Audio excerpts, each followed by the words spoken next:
Hello and welcome to the Happy, Healthy, Strong podcast. This is a podcast dedicated to helping you live a happier, healthier, and stronger life. Building a life that you love starts with you owning your health and intentionally creating the best version of yourself. So if you're looking to better understand how proper nutrition, daily movement, mindset work, and strength training can help you create a life full of happiness and health, then you are in the right place. I generally hope that the tips, tricks, and information that we share will be the catalyst for change. I'm your host, Adam Lane. It's time to dive in. Ladies and gentlemen, welcome back to another episode of the Happy, Healthy, Strong podcast. I'm your host, Adam Lane, and with me today is no one. We're going solo today. Solo episode, guys. I don't do these often. I've just had thoughts in my mind that I just want to, I need to word vomit into you. I have no script. I have nothing here. This is just me venting into the video as I look at a video of myself doing this podcast. And so, I kind of want to take you guys through. We celebrated, and it kind of came and went, but 12 years of business back at the end of July. And it just like, I don't know what, I think it was finally September when I realized like, oh, we had a birthday. And that's terrible. Like I should probably be ready and rocking for it every single year. And I did not. I was like, oh crap, it passed. We 12 years. Oh, it doesn't. Hey, that's kind of fun. But just you get in the groove of doing things, and it's interesting. So it made me reflect on, like, I'm always one to be open-minded to all ideas when it comes to strength and conditioning and health and fitness and strength training, and strength training within different populations, because we coach a lot of youth programs. We coach, middle school kids, high school kids, college kids, professional athletes, and then very regular adults and some exceptional adults, but mostly regular adults. And so it's interesting because of all the stuff that there is out there, where somebody will say, oh, I follow this person on Instagram, or this guy on Facebook I really like, or da-da-da-da. And a lot of times they will share information. It will be fantastic. Other times it won't be appropriate for that person. And so I just want to dive down our rabbit hole that has been the strength training here at Oak Strength, because we didn't start, our legal business name has always been Oak Strength and Endurance LLC. But we started as a CrossFit gym. I don't know if you guys know this. A lot of you probably do.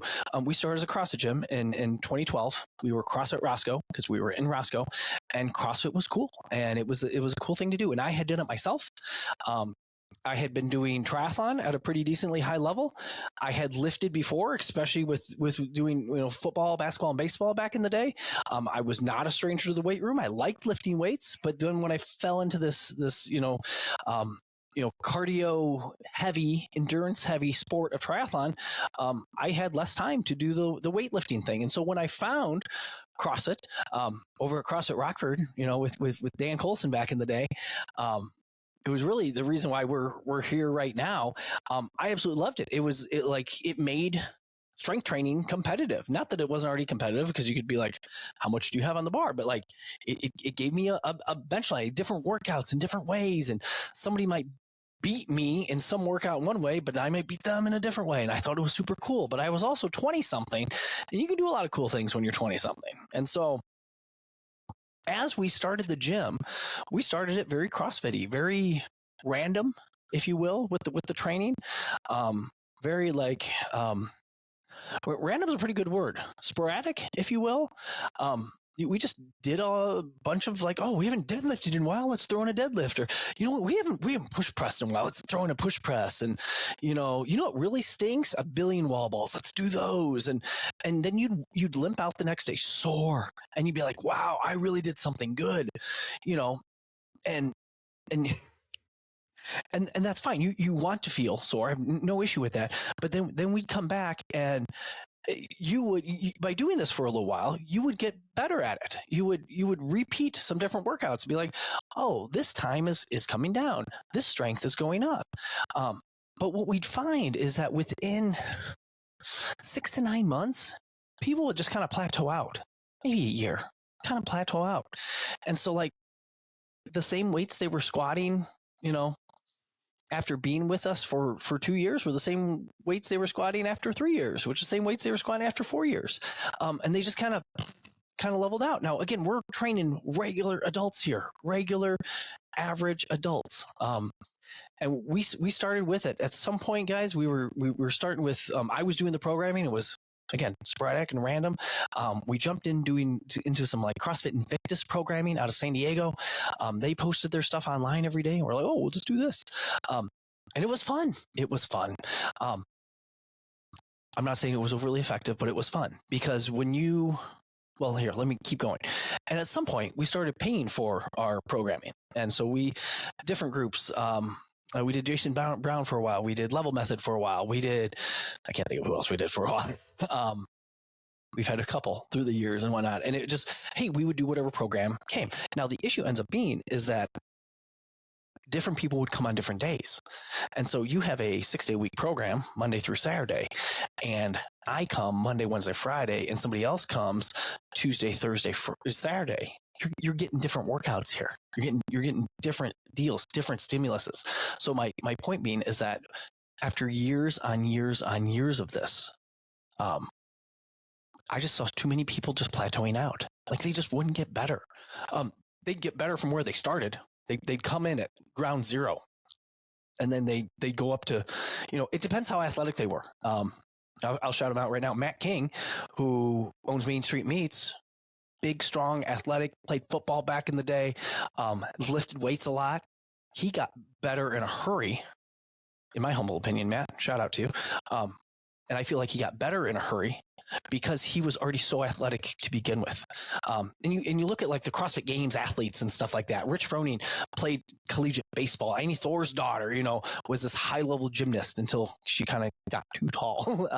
But all these athletes, it's not like they were doing random fitness as a youth. They were doing specific like sports training or sports performance training for their sport. And they probably did it at a high level. They probably did it at like a national or collegiate level where they were really, really, really, really, really good.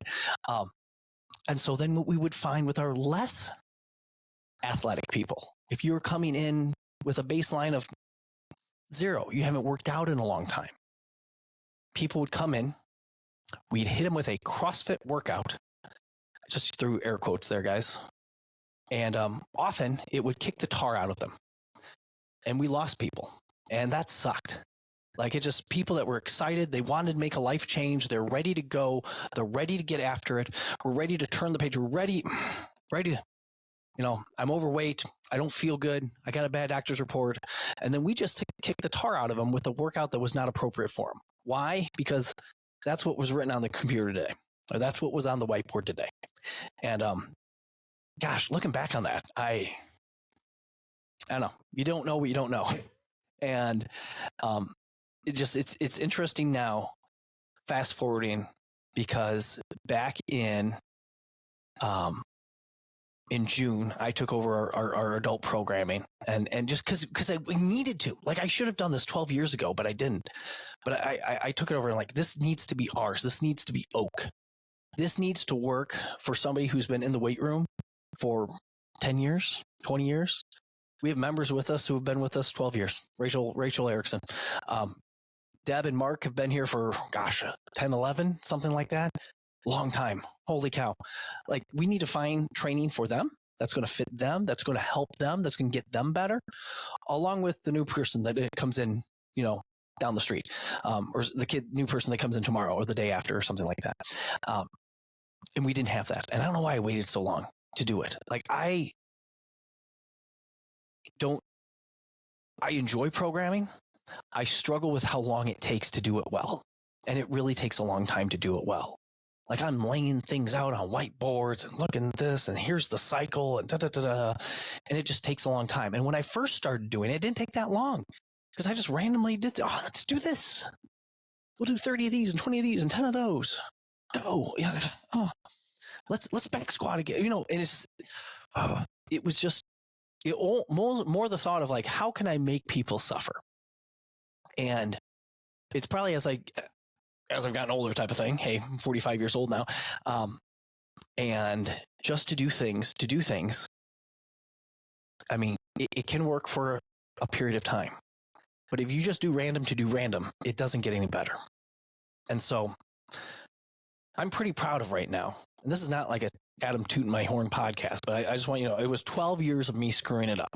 It was 12 years of us not having a direct, specific direction and brand on what Oak Strength was. It said it in the name. I should have just read the name, Oak Strength. You do really good strength training, Adam. Figure it out. But we made it much too complicated with a boatload of other randomness of, I even look back when we were doing these paid models of different things, the level method model, the Jason Brown or whatever it is. Like, we weren't unique because there were hundreds of gyms using these models, using this programming. How are we special? How are we unique? We're not at all. We're doing the same thing everyone else is doing. But how is that? How is that unique? How is that special? How is that going to work for like, it's just this generic spit out the program. And I guys, to look back, gosh, hindsight, always 2020. So fast forward now, what I'm proud of. I had a really, Britain last week, 2 weeks ago, she was saying at the end of Squattober, she feels like she can actually feel her muscles. She feels her muscles getting bigger. She can flex. I'm like, ugh. Okay. She's not going on for a bodybuilding competition tomorrow or anything like that, but like she just feels like, because we're taking the time. We're actually working a program. Adam, what's a program? Let me define that really quick. A program has an actual specific end goal. That's it. I thought I was going to say more words. It has a specific end goal. And so specifically for our month of Squattober was that of a very anabolic month. We want people to get strong. And so Monday through Friday in Squattober, we squatted every single day. You're like, Adam, squat every single day. Oh my gosh. Isn't that going to overdo it? It can. And this is why we encourage our people, don't come 5 days in a row. Okay. I think 4 is probably the most. But we had a lot of people get very good success out of 2 or 3 days a week. They come in, they squat. Again, this could be a higher rep thing. This could be a lower rep thing. This could be messing with tempos. This could be a front squat versus a back squat.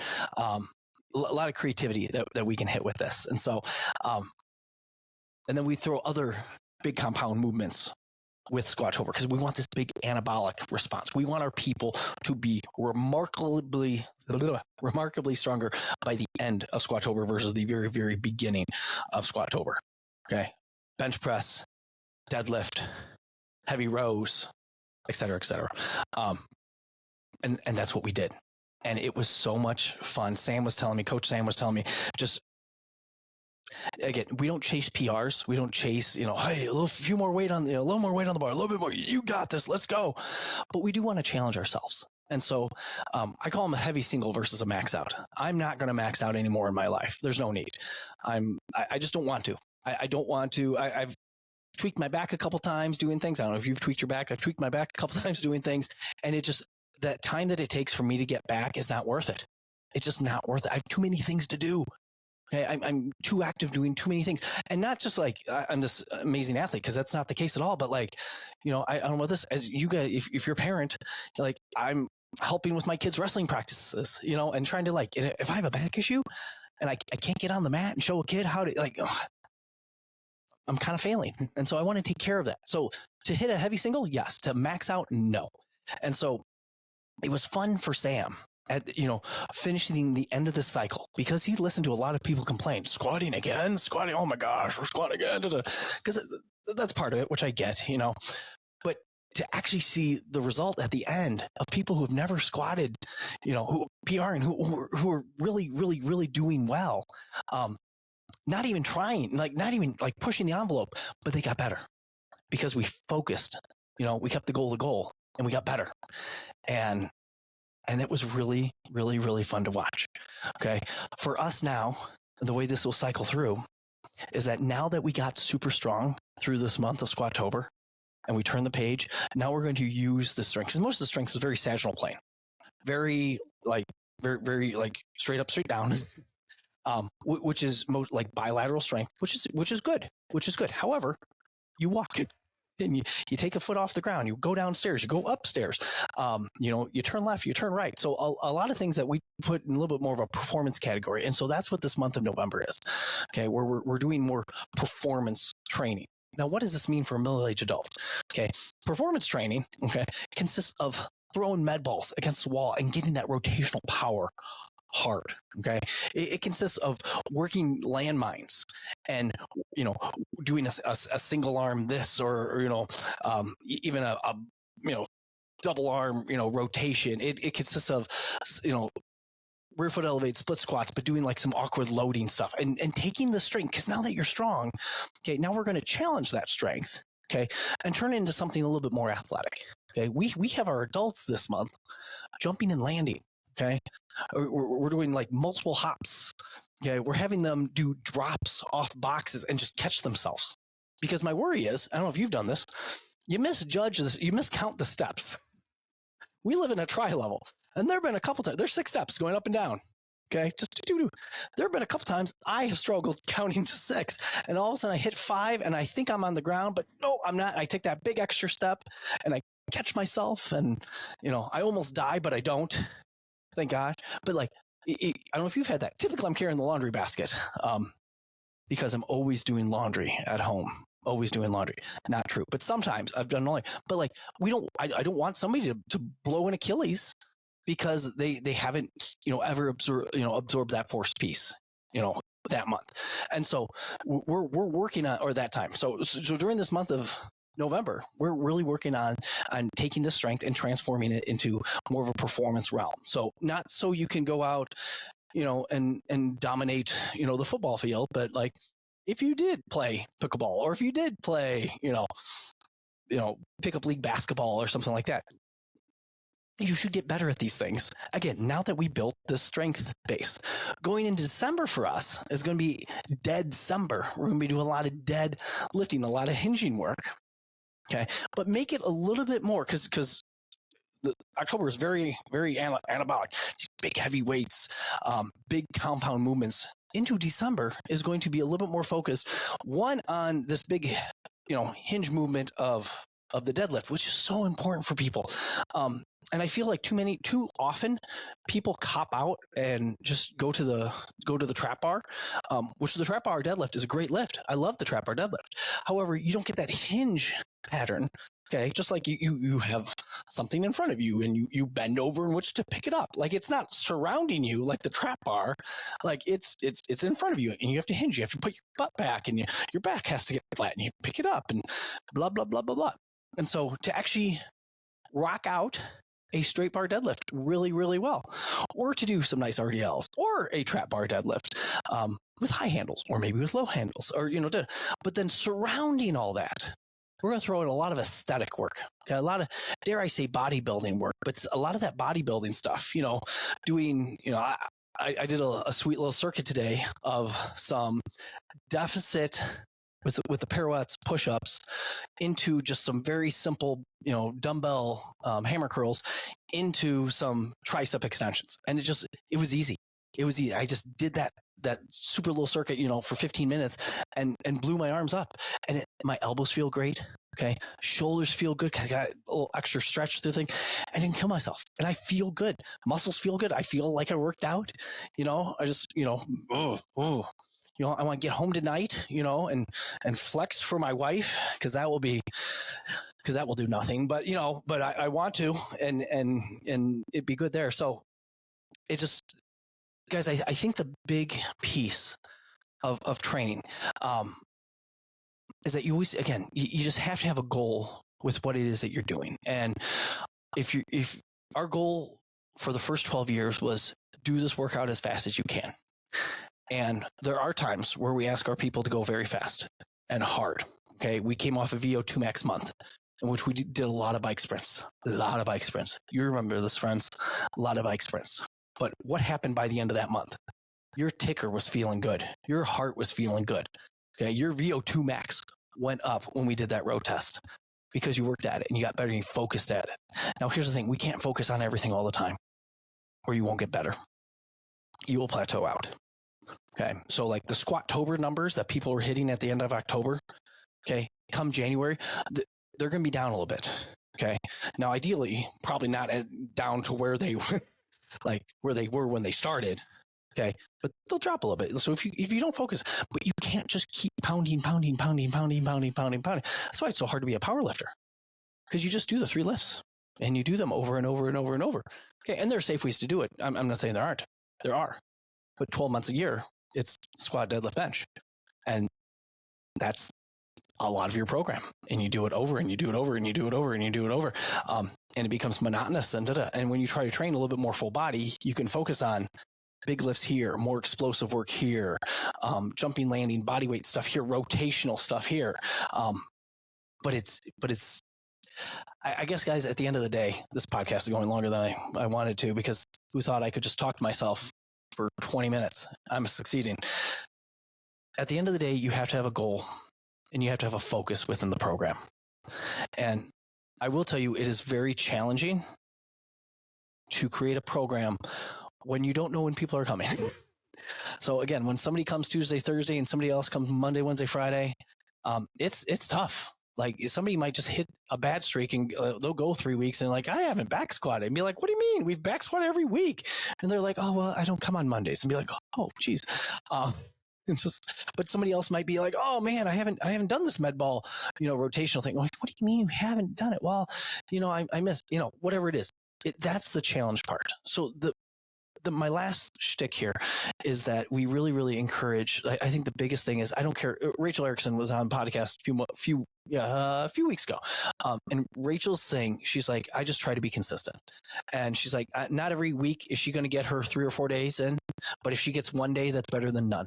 If she gets 2 days, that's better than 1. If she gets 3 days, that's better than 2 and 1. So, let's see what she can do. She'll get on her calendar. Okay. And she'll make a commitment for it. And she's just been consistent, and she's a busy teacher. She's overworked and underpaid, like all of our teachers are, and has stayed happy, healthy, and strong through these last 12 years, because she's been as consistent as what she's been. And it's I think that's the biggest thing at the end of the day. We will cycle through different things, again, from anaerobic cycles to performance cycles to aesthetic cycles to more VO2 max cycles to et cetera, more unilateral cycles, which we really get good on one foot versus the other and stuff like that. But we don't want to lose that bilateral strength as we're doing the unilateral strength. And so there's always things that we're juggling here. But that's what makes it so gosh darn fun. So anywho, guys, thanks for listening. I just want to get this off my chest. I feel better. I don't know if anybody will listen to this episode, but I feel better. And if you have any questions with programming stuff or how we package things together, I'm super proud of what we've been able to build. And I wish we would have had it done and figured out on day one, and we didn't. But we do now. And so if you're a very average adult in the greater Rockford area, okay, age, we can go younger, but really 30 to mid 50s is kind of our sweet spot, in the way of smart strength training for that demographic. It's really what we do. If you're looking for high level CrossFit, we are not your bag. But if you're looking for something that will complement your other activities, whether it's being a teacher, being a grandma, whether it's pick up basketball, whether it's ultra marathoning, whether it's marathoning, whether it's, pickleball, this is where we get very focused and I think can have a big impact on people. So awesome. Guys, thanks for listening. Episode 115 in the books. Take care. That's all we have for you today. If you have any questions or want to chat or interested in seeing what we're up to in between episodes, head over to Instagram and Facebook and follow @OakStrength. Also check us out at oakstrength.com. If you like this episode, please share it with someone who wants to live happy, healthy, and strong. If you really liked it, subscribe and review the Happy, Healthy, Strong podcast on iTunes or Spotify. Be sure to tune back in next week and remember to keep owning your health.